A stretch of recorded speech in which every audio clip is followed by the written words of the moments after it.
kita siap belajar. Tema yang Gembala berikan kepada kita untuk belajar pada hari ini adalah kasih tanpa batas. Saudara, dalam dunia ini ada perbedaan yang sangat besar, bahkan sama sekali tidak bisa digabungkan, antara kasih dengan cinta. Itu beda. Kasih itu kudus. Kasih itu tidak pernah menuntut, ya. Nanti kita bisa kalau sempat lihat di 1 Korintus 13. Tapi cinta itu harus dimiliki oleh suami istri. Jadi Zoom-nya, tolong Instagram, Facebook, Zoom, suara saya jelas atau tidak? Silakan. Nah, ini anak saya, nama Daniel juga yang operator. Ada 4 Daniel. 4, mana satu lagi? Oh iya, Daniel lupa saya. Pada ibadah pertama ada 4 Daniel, tapi singanya nggak ada. Oke, jelas ya? Cinta itu hanya boleh dimiliki oleh suami istri. Saya ulangi lagi, cinta itu hanya boleh dimiliki oleh suami istri. Ya. Kalau cinta itu dimiliki oleh orang yang bukan suami istri, nah terjadilah kekacauan sampai hari ini dalam dunia. Tuhan membedakan itu. Anak-anak muda, orang yang berpacaran dilarang keras menggunakan cinta. Kenapa? Maaf kalau saya pakai ilustrasi yang kurang baik, tapi ini untuk mempermudah kita. Ya? Nah, kalau cinta itu dipakai, digunakan oleh orang yang belum suami istri, maka terjadilah kerusakan. Kenapa begitu? Maaf saya pakai istilah. Menikah itu beda total dengan orang beli sepatu. Coba mikir dulu. Kenapa? Menikah itu beda dengan orang yang beli sepatu. Bukan cocok-cocokan. Bukan cocok-cocokan. Bukan cuma nggak cocok-cocokan, bukan itu. Itu masih lumayan, lebih fatal. Ayo, siapa pernah beli sepatu titik? Angka ukurannya sama, tapi begitu sampai rumah beda. Nggak pas. Karena orang beli sepatu harus pas. Nah, dicoba dulu. Satu toko kita datangi, misalnya 20 pasang sudah kita coba, nggak cocok semua. Apakah yang punya toko dan pelayannya marah? Tidak. Memang harus dicoba. Terus kita pindah ke toko sebelah dan seterusnya. Saudara ngerti maksudnya? Ya. Maaf. Siapa sepatu itu dalam pernikahan? Maaf. Istri. Yang cowok atau yang cewek? Cewek. Nah. Dalam nama Yesus, bertobat. Yang menggunakan seks bebas dalam hidup. Maaf ya kakek. Saudara sadar betul bahwa setan berhasil merusak pernikahan. Ternyata saudara, ribuan tahun di dunia ini neraka menghancurkan bumi karena seks bebas, karena free sex.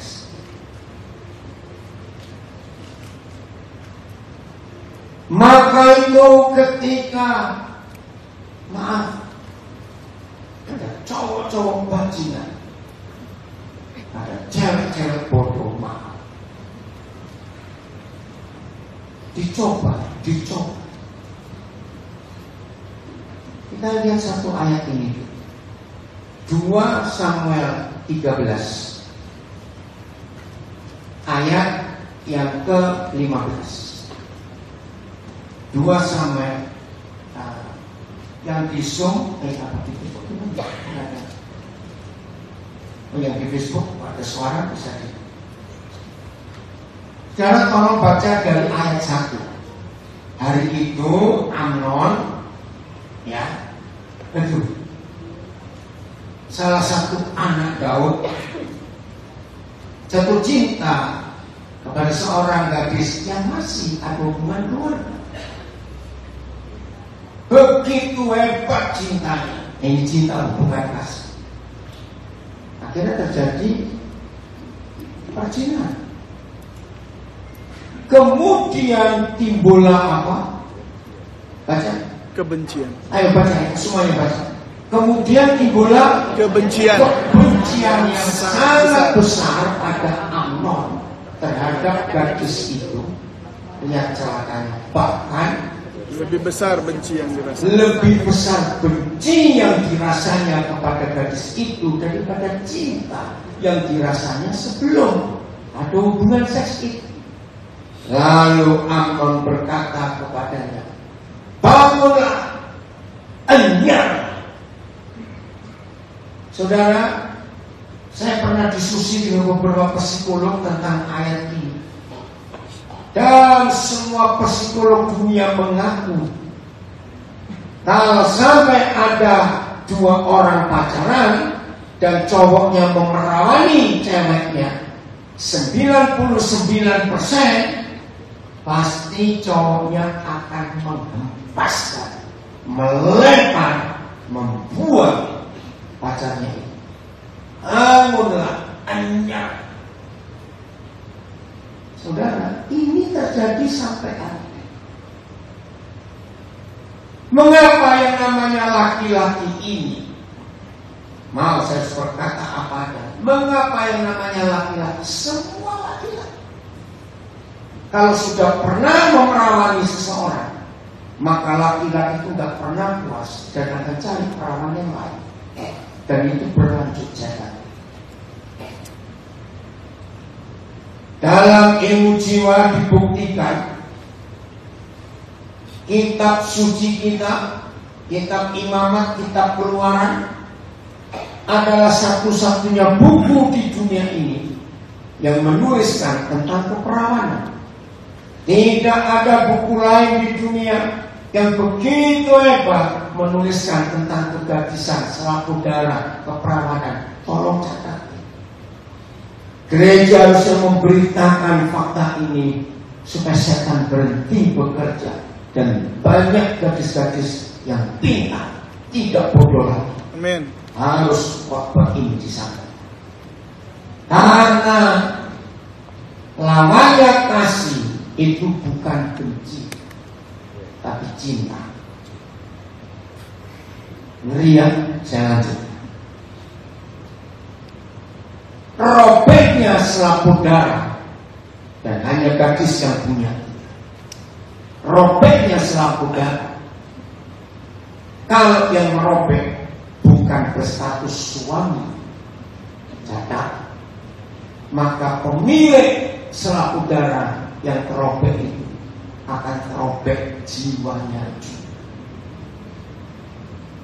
Maka itu mengapa kalau ada gadis yang pernah diperawani lalu ditinggal, dia akan merasa jijik pada dirinya sendiri, akan merasa enggak layak, takut kalau ketemu cowok lagi. Apa dia mau terima aku? Maaf, saya harus ngomong apa adanya.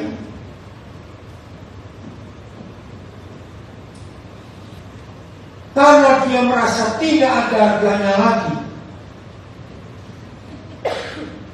maka terjadi sakit hati yang paling parah.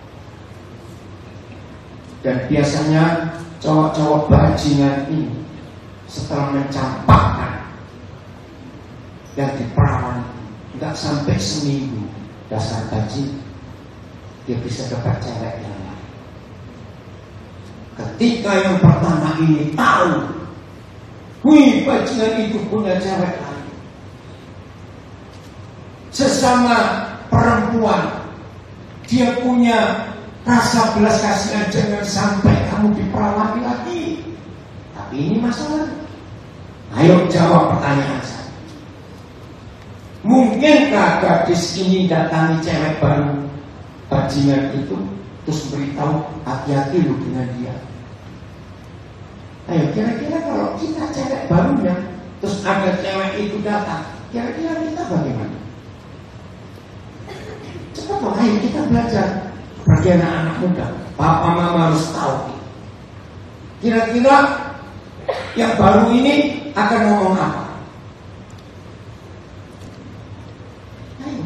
Ngeblank misalnya. Apa? Ngeblank. Kenapa? Yang cewek baru itu.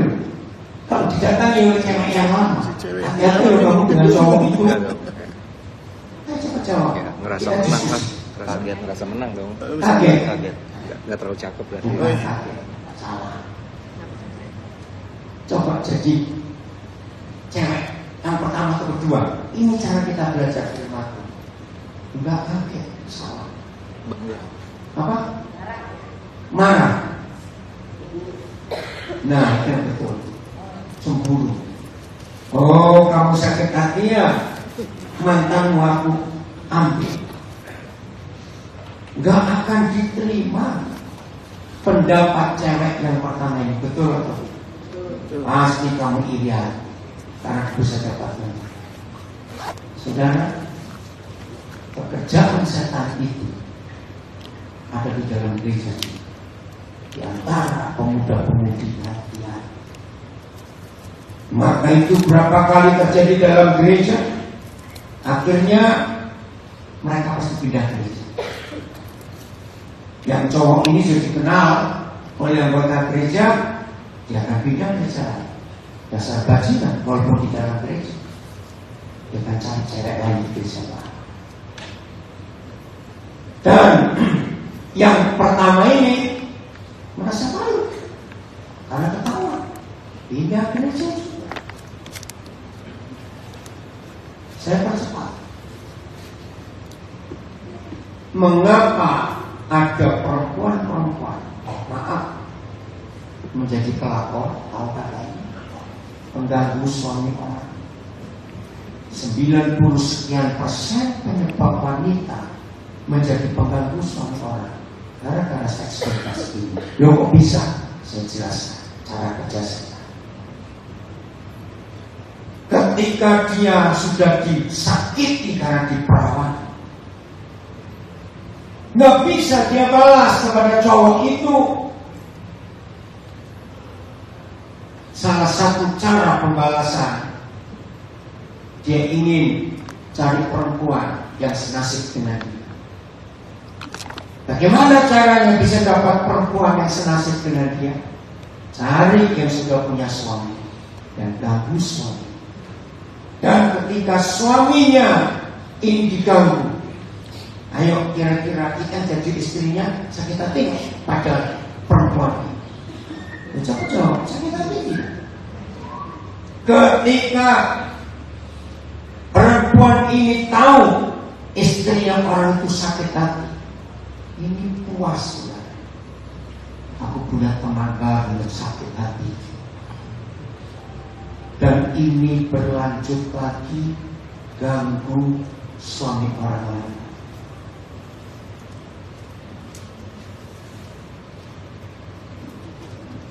Itu pun bisa terjadi di dalam gereja.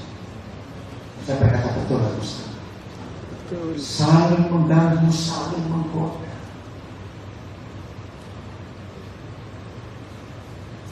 Maka itu Alkitab jangan hanya dilihat dari sisi teologis dan doktrin. Biarkan Alkitab itu terbuka sebagai petunjuk hidup saya. Amen.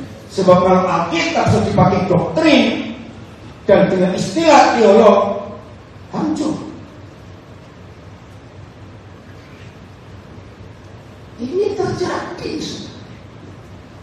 Dan 2 Samuel 13 dan 15 terjadi berapa ribu tahun yang lalu.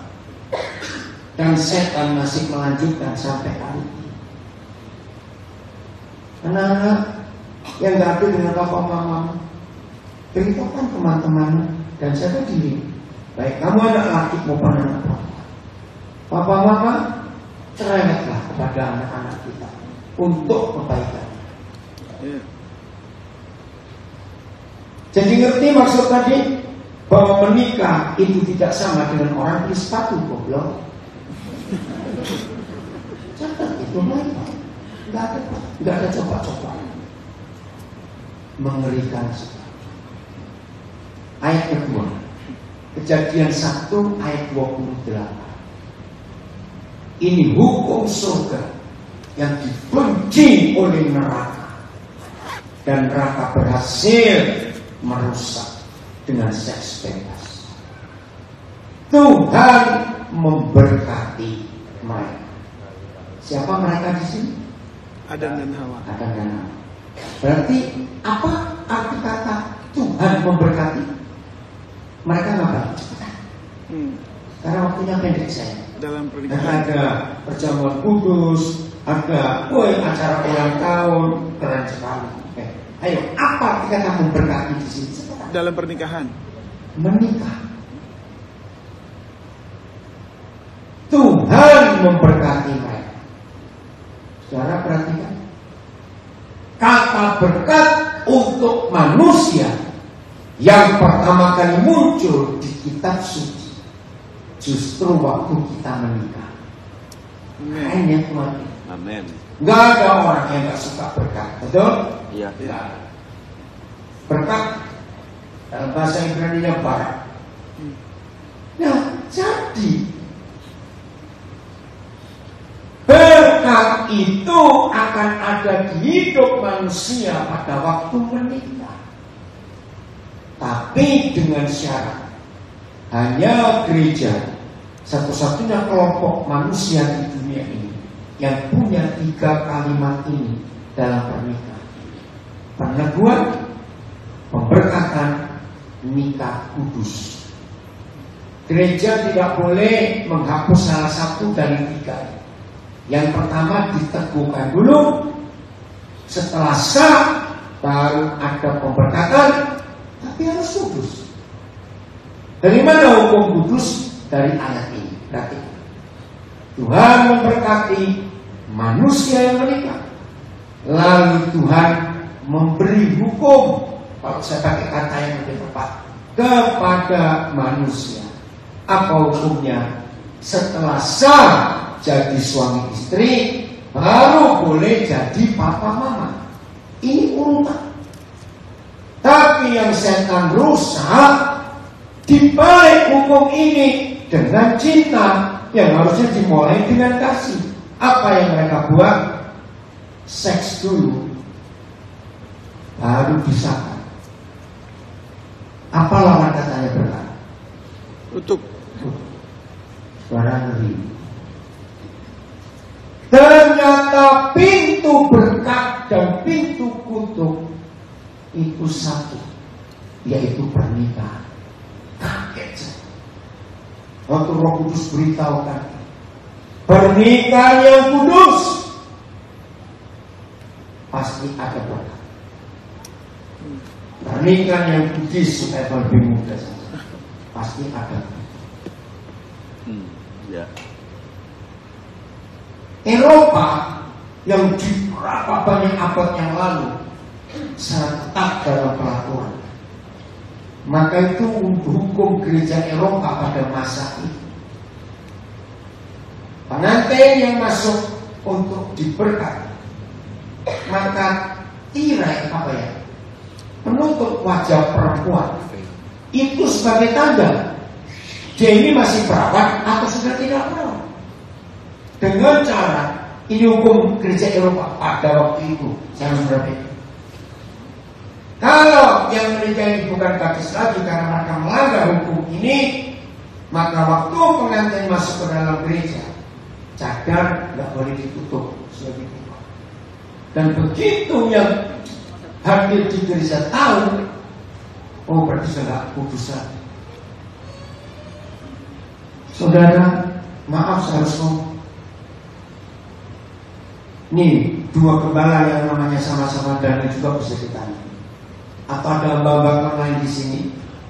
Buat kami ya, para hamba Tuhan, para gembala. Tolong bapak-bapak jawab. Buat kami para gembala Babatun itu yang paling berat itu kalau melayani masalah keluarga. Betul?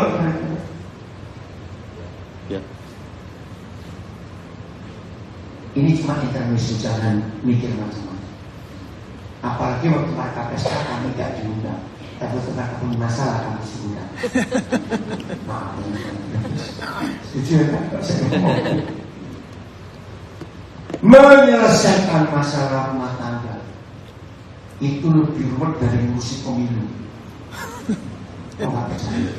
Ya. Betul ya? Serius.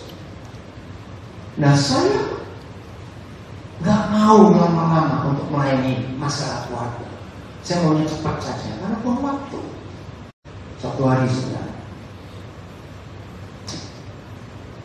mau bagaimana? Nah di situ saya bilang, Papa, saya minta satu ayat saja untuk menolong.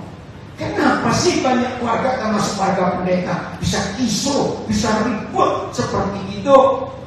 Sekarang ayatnya ini yang muncul. Maaf ya, maaf, jangan tersinggung, jangan tertuduh. Yang sudah lewat, bertobat. Yang belum terjadi, jangan terjadi. Selesaikan sekarang di hadapan Tuhan. Jangan saling menyalahkan. Ternyata 90%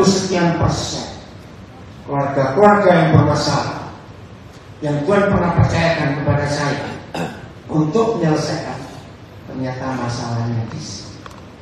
Ada seks sebelum disana. Ternyata hubungan seks sebelum diberkati itu pintu kuntup.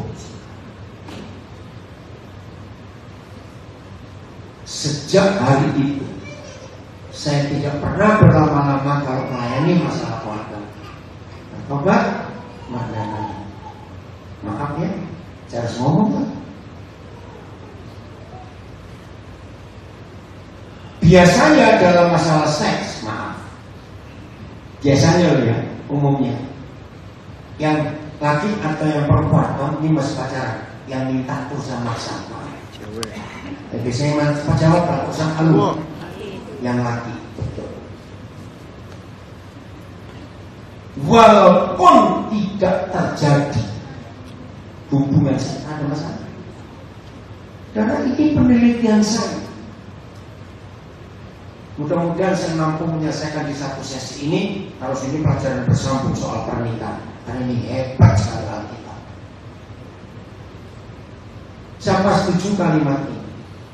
Biasanya, maaf loh, anak pertama, entah laki atau perempuan, itu biasanya lebih banyak masalahnya daripada anak kedua atau ketiga. Maaf, saya coba tanya, cuma kalau lihat sini semua. Iya atau tidak? Nah, secara psikologis, kenapa anak pertama seringkali bermasalah? Pertama, karena papa mama ini belum pernah jadi papa mama, berarti belum punya anak. Maka anak pertama adalah anak percobaan. Ya betul tidak, tapi nggak tahu mau diapain. Maka itu hati-hati yang kumpul mertua, nggak bisa belajar sendiri. Karena begitu, makanya mertuanya datang. Tapi dia apa ini, tapi goblok, nggak belajar sendiri, nggak boleh. Oke? Tapi bukan cuma itu masalah. Anak pertama seringkali bermasalah karena penelitian.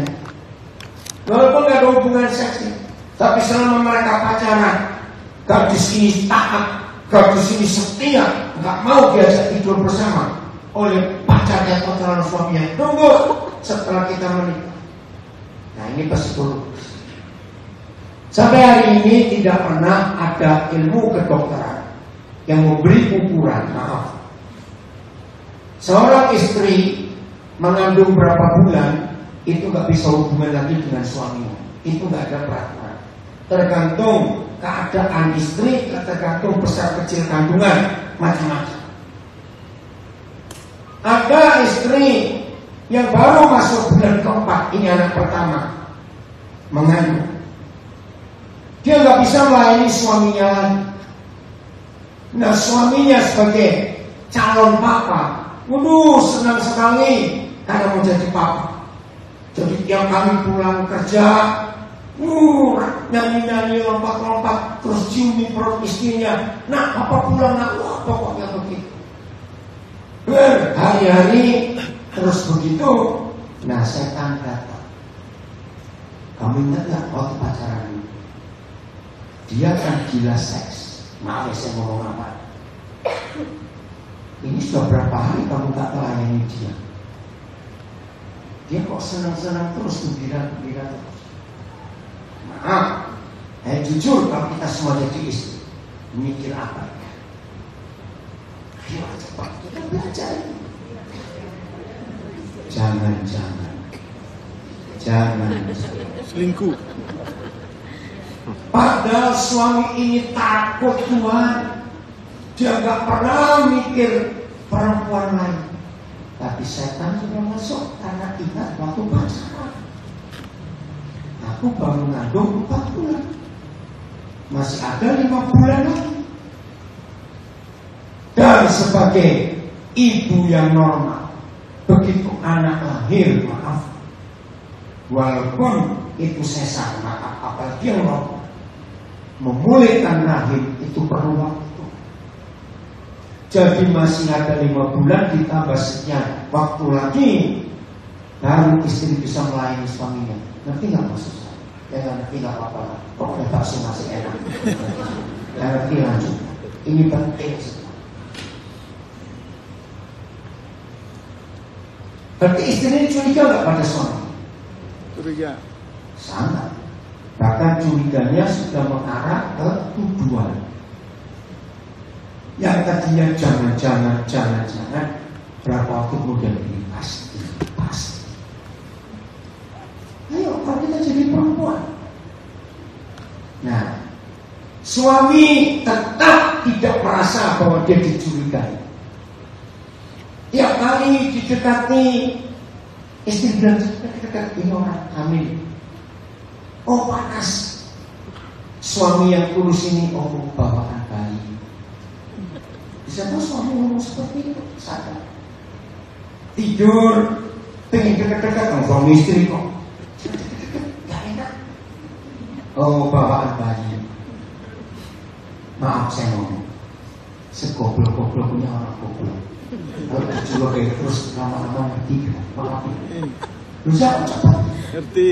Nah, suatu hari meledak. Jadi selama ini kamu menuduh aku selingkuh. Terpukul suami. Hai para perempuan, kenalilah laki-laki ini, makhluk yang paling sombong sedunia. Oh gak ada yang lain. Makhluk paling sombong bukan burung merak, tahu laki-laki. Nah ini jahatnya setan merusak laki-laki. Laki-laki yang tulus dituduh jahat, lalu marah. Jadi selama ini aku setia kepadamu, tapi kamu menuduh aku selingkuh. Ini jawaban aku. Lebih baik aku berjalan sekarang. Ayo ngaku laki-laki, betul gak kita ini? Kalau enggak berarti kamu cewek juga.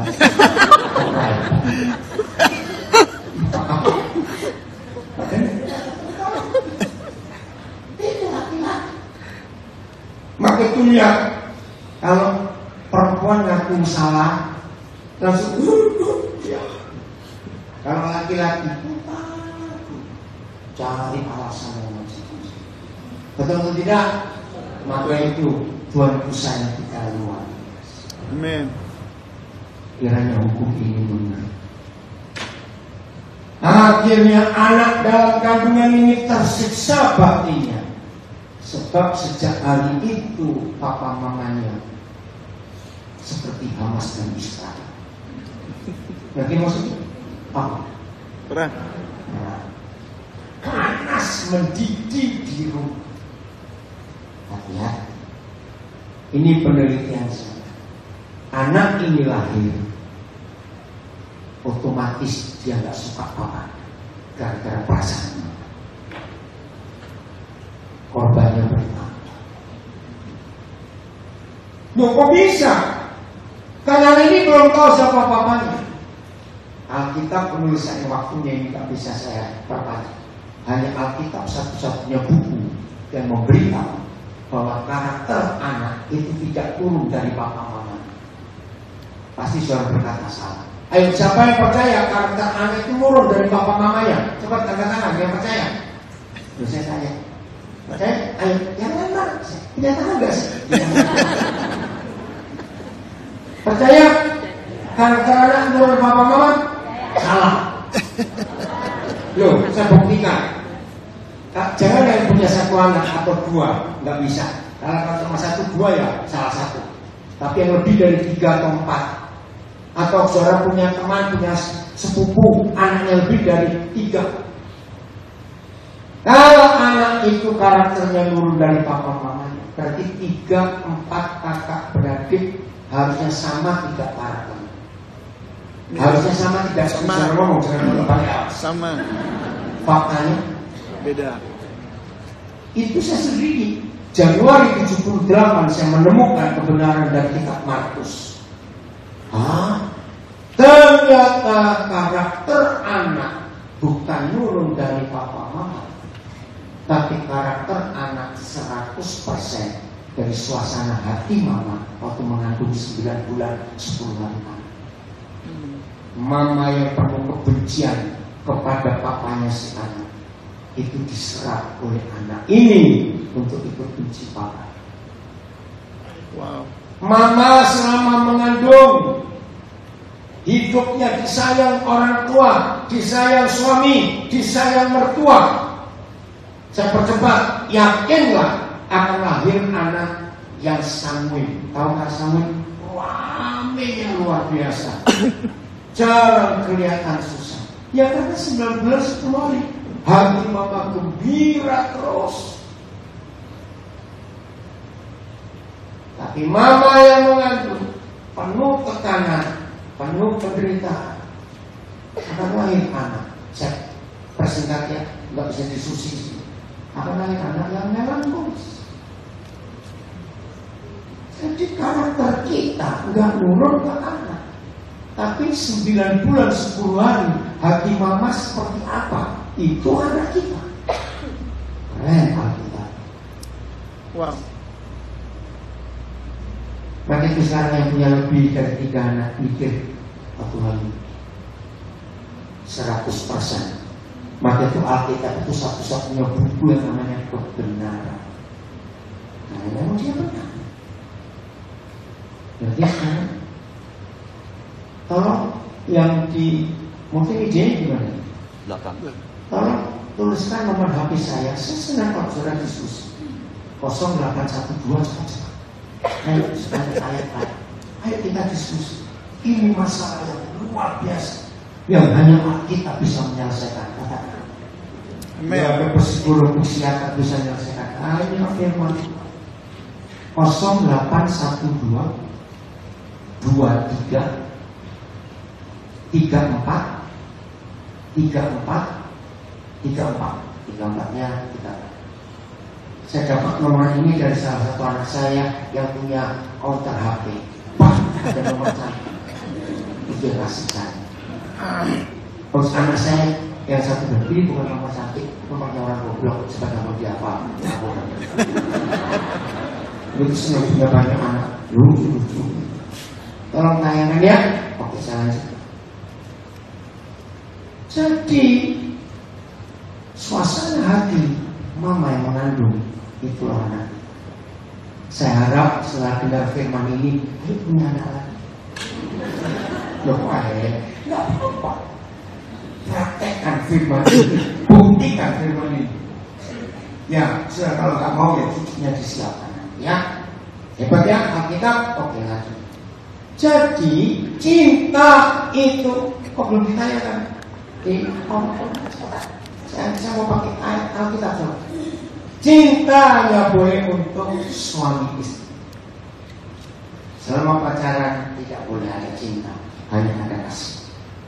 Jadi ya, Efesus 3 ayat 8. Oke, biar dulu.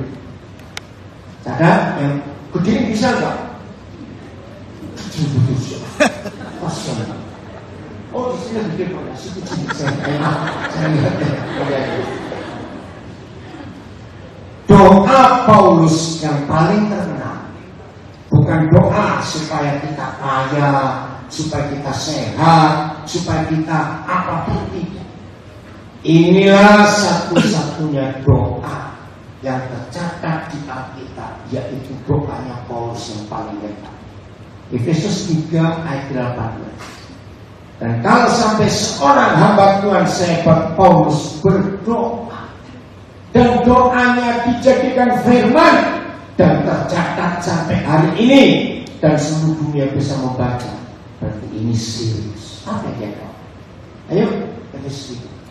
Aku berdoa supaya kamu jangan kamu aku dong ya. Oh ya. Supaya kita bersama-sama dengan segala orang kudus dapat memahami. Ini doa. Memahami apa? Betapa lebarnya dan betapa panjangnya dan betapa tingginya dalam dan betapa dalamnya kasih Kristus. Sekarang perhatikan. Pertama kali Roh Kudus mengajar saya itu tersenyum. Hah? Kenapa hanya tentang kasih Kristus itu mesti didoakan? Kan semua kita mengerti, bukan? Tadi sebelum mulai pujian ada narasi bagus. Siapa yang buat narasi di Pak soal kasih tanpa batas? Siapa? Ada Pak orang ini? Siapa Pak? Dan dia sendiri. Wih hebat. Bagus kata-kata. Nah yang belum tahu kita akan pakai yang ketiga sebagai narasi bagus dan kasih tanpa batas. Semua kita tahu kok pasti. Tapi kalau sampai seorang hamba Tuhan sehebat Paulus berdoa supaya saudara dan saya dapat memahami kasih yang lebarnya tak terukur, panjangnya tak terukur, tingginya tak terukur, dalamnya tak terukur. Berarti ini luar biasa. Dengar kalimat ini. Setan tidak benci sekolah teologi. Waktu itu banyak sampaikan. Setan tidak benci tentang orang berdoa. Banyak pakai doa, apalagi menjelang pemilu, doanya luar biasa. Tapi saudara tahu, ini istilah banyak orang, saya setuju. Ternyata tempat yang paling banyak orang berdoa itu di rumah sakit, bukan di gereja. Betul atau salah? Betul? Tempat yang paling banyak dapat bunga itu bukan. Karena ya manusia hidup ini yang mati kan tidak tahu ngapain dikasih bunga. Oke? Ini kasih ini luar biasa sampai harus didoakan supaya dapat memahami. Ayat 19. Doanya belum selesai. Cepat, nanti mikir. Ayat 19. Dan bagaimana? Dapat mengenal kasih itu. Terus Sekalipun ia melampaui segala. Ini alasan Paulus mendoakan kita supaya kita mampu memahami kasih yang panjang, tinggi, lebar, dalamnya tak terselami. Lalu dia melanjutkan doa supaya gereja dan dunia dapat mengenal kasih yang panjang lebar, melampaui segala pengetahuan. Keluarkan dua kata: memahami dan mengenal. Saya percaya semua kita tahu, walaupun kita bukan guru bahasa Indonesia, antara memahami dan mengenal, mana lebih dalam?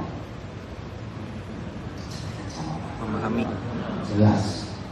Maka itu tingkatannya naik. Dari memahami itu cuma tahu. Kalau mengenal itu mulai merasa. Karena kasih itu melampaui segala pengetahuan. Berarti Wow. Tidak ada pengetahuan sehebat apa yang bisa memahami dan mengenal kasih. Ya. Yes. Hebat. Maka itu setan benci. Saya ulangi, neraka tidak benci sholat teologi, nggak benci kebaktian doa, nggak benci ibadah, nggak main musik pelayanan, silakan, setan nggak mengganggu. Tapi begitu mereka tahu saudara dan saya mulai bisa memahami kasih yang sulit dimengerti, dan kita mulai mengenal kasih yang sekalipun melampaui segala pengetahuan, di situ si setan dan neraka mulai keluarkan usaha untuk menghalangi kita. Catat ini. Ya, ya. Maka itu timbullah kekacauan dalam rumah tangga. Betul? Ya. Karena kasih itu dicabut. Timbullah pertengkaran antar tetangga. Timbullah salah paham di antara semua rekan bisnis pemegang saham. Dan setan terus berlanjut sampai hari ini. Ini luar biasa. Ada seorang pendeta di Surabaya tahun 90-an awal yang lalu. Waktu itu pemilu, saya lupa pemilu tahun berapa. Ngapain? Hanya untuk milih 2 orang saja. Kita keluar biaya, waktu itu masih sekian miliar, belum triliun. Mereka namanya PTN, bisa kenal. Daripada membuang uang sekali sehari berapa ratus triliun ya untuk pemilu, hanya untuk milih 2 orang. Begini kata pendeta ini, lebih baik uang itu kita pakai mengundang orang Singapura dan orang Jepang untuk jadi presiden, kita bayar di sini. Masa apa enggak? Masa apa enggak? Masa apa? Cukup milih 2 orang saja kok. Kira-kira kalau Indonesia bahkan itu berhasil bukan? Pasti berubah, tapi tidak mungkin. Nah, untuk pemilu ini dia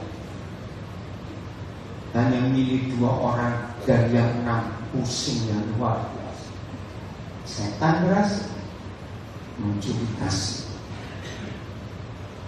Doanya belum selesai. Lanjut. Baca. Aku berdoa. Oh bukan, masih 19. Ngajak pulang jadi begini dia. Tunggu dulu. Apa?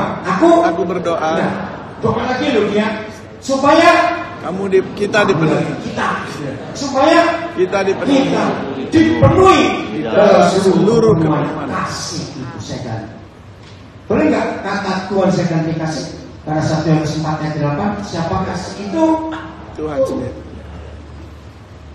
Saudara bayangkan, setelah memahami kita dapat, lalu didoakan kita mengenal, belum cukup. Didoakan kita supaya dipenuhi di dalam kasih. Amen. Ini luar biasa. Didoakan jangan main-main. Karena kasih ini memang sulit kita tahu, sulit kita kenal. Maka satu-satunya cara kita dipenuhi. Ini hebatnya Roh Kudus.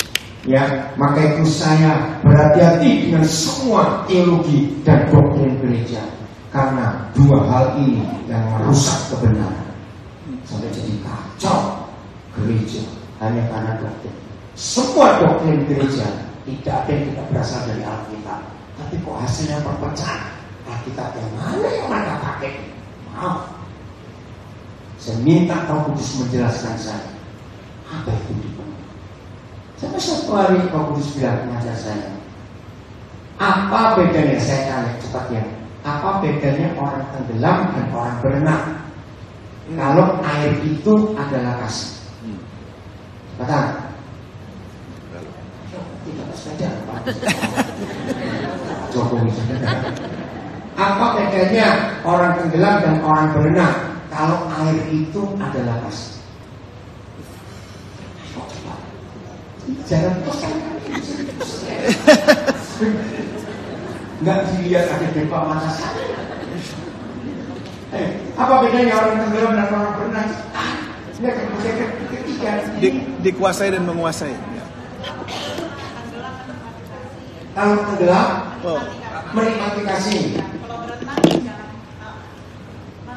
menjalankan. Oke, betul. Saya ngerti maksud kita. Pak David berkata, siapa dikuasai siapa dan siapa menguasai siapa. Betul. Saya menangis ketika Roh Kudus ngajar saya. Ternyata sampai hari ini tidak sedikit orang Kristen hanya sedang berenang di dalam kasih. Saya buktikan. Siapa suka berenang? Betul nggak kalau saya katakan berenang maksimal waktu pertama itu 2 jam? Boleh? Betul atau tidak? Normal. nggak tahu. Ya. Kalau mau lanjut, dia harus keluar dulu. Ternyata rata-rata kebaknya kan 2 jam. Menikmati kasih. Segar sekali. Tadi pujiannya bagus sekali loh. WR-nya cantik, cakep, suaranya enak. Terus suaranya jelek kamu ngomong apa sih? Pemain musiknya, wih keren. Wah, berenang. Selesai kebaktian, rata-rata makan di mana? Rata-rata. Nggak usah pura-pura. Tunggu. Kapan ada kebaktian lagi? Berenang. Betul atau tidak? Jadi belum mengenal dan dipenuhi, baru memahami. Tapi kalau tenggelam, airnya di mana? Di mana-mana. Cepat. Orang tenggelam, airnya di mana?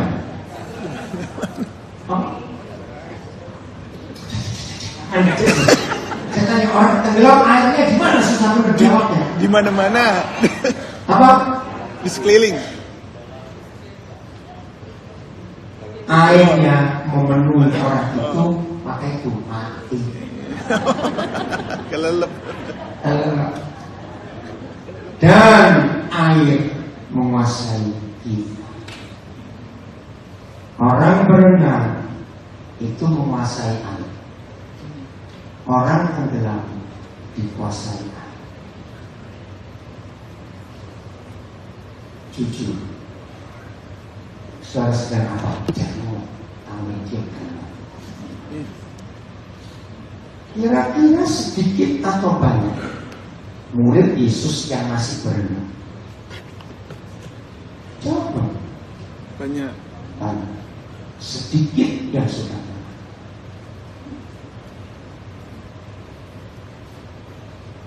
Saat ini dengan ayat Matius 6:24, ukurannya jelas sekali.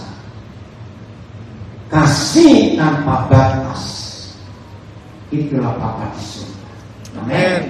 Ada 2 ayat, 1 ayat lagi nanti ya. Tak seorang pun dapat mengabdi kepada 2 Tuhan.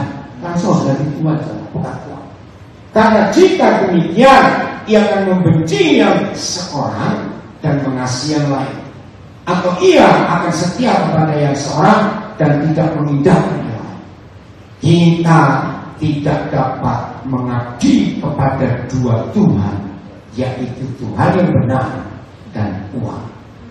Ya. Saudara keluarkan kata seorang. Ternyata uang itu adalah pribadi, bukan benda, bukan barang. Uang itu orang, seorang. Kalau Tuhan Yesus berkata itu, jadi uang itu punya nyawa. Karena dia seorang, jadi uang itu punya kuasa. Kalau Tuhan Yesus sendiri berkata, sainganku yang sama dengan aku itu bukan setan, tapi uang. Setelah kita tenggelam di dalam kasih dan kita dikuasai oleh kasih, maka uang tidak akan ada di hati kita. Uang ada di luar. Amin.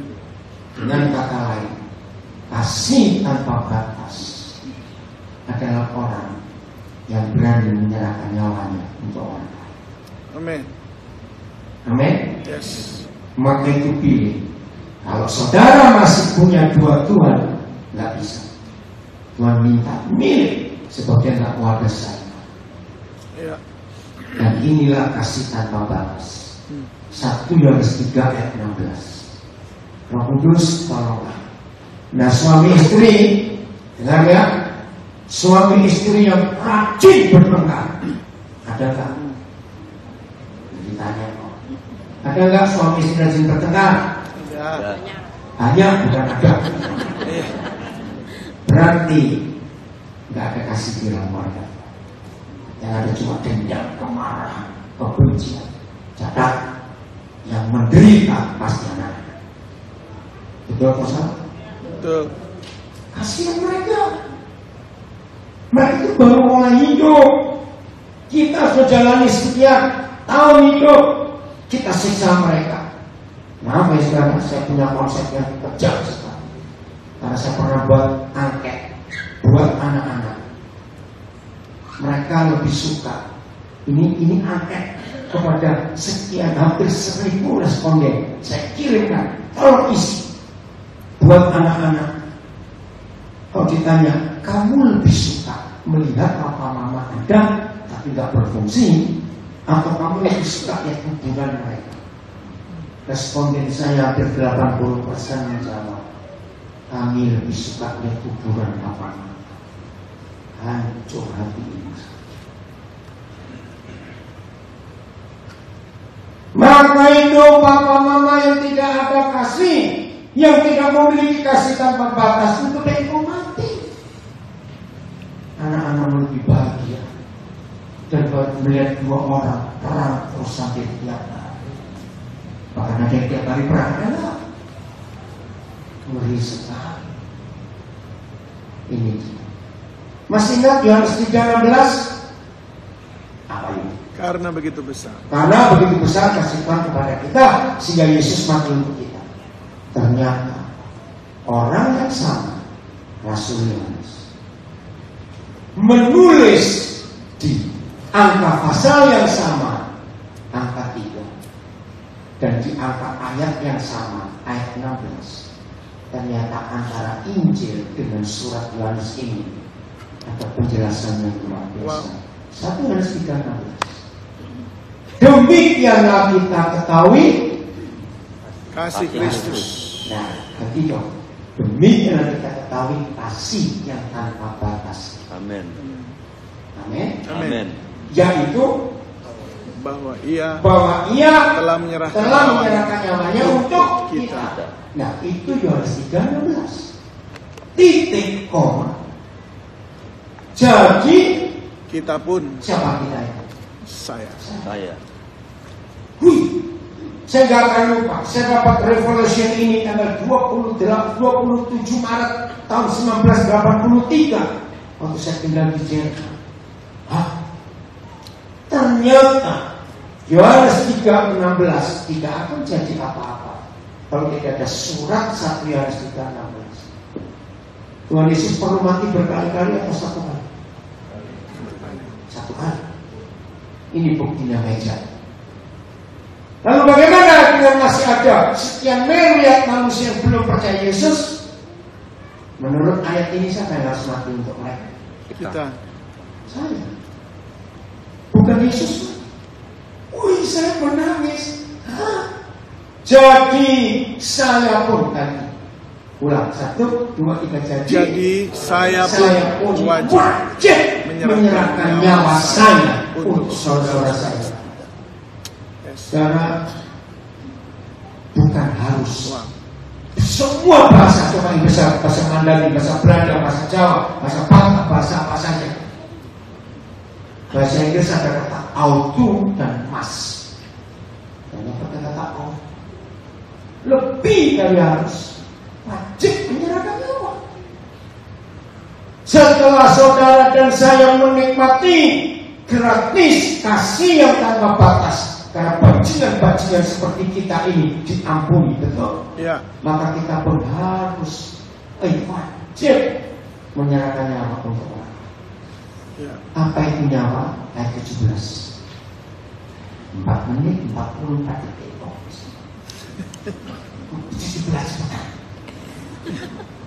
Barang siapa terus Mempunyai harta duniawi dan dengan saudaranya memberikan kekurangan, tetapi menutup pintu hatinya terhadap saudaranya itu, bagaimanakah kasih Tuhan dapat tetap di dalam dirinya?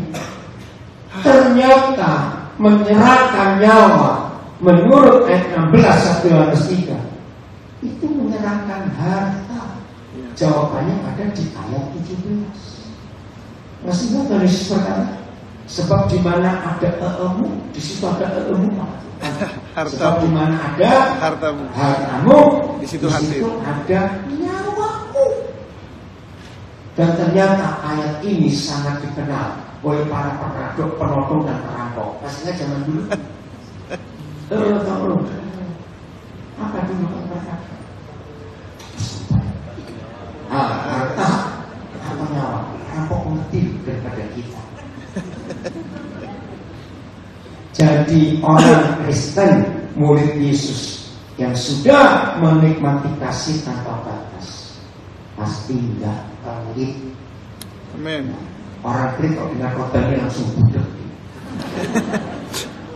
Ya. Ayo bertobat hari ini. Lagunya Sari Simorangkir, karya terbesar. Itu saya minta izin dia untuk saya ganti. Jangan nyanyi lagi. Karya terbesar dalam hidupmu. Betul? Pengorbananmu yang selamatku. Nah, ganti. Berarti saudara kalau nyanyi itu minta Yesus mati berkali-kali. Langsung. Saya ganti. Karya terbesar dalam hidupku, pengorbananmu yang selamatkanmu. Akulah harta yang tak ternilai yang kau miliki dan kau hargai. Apa dampaknya? Tuhan Yesus, kau aku miliki. Amin. Siap jadi harta? Siap serahkan nyawa? Amin. Awas orang. Itu orang yang sudah menikmati kasih. Amin. Tanpa batas. Ya. Dan memberkati kita. Amin. Amin.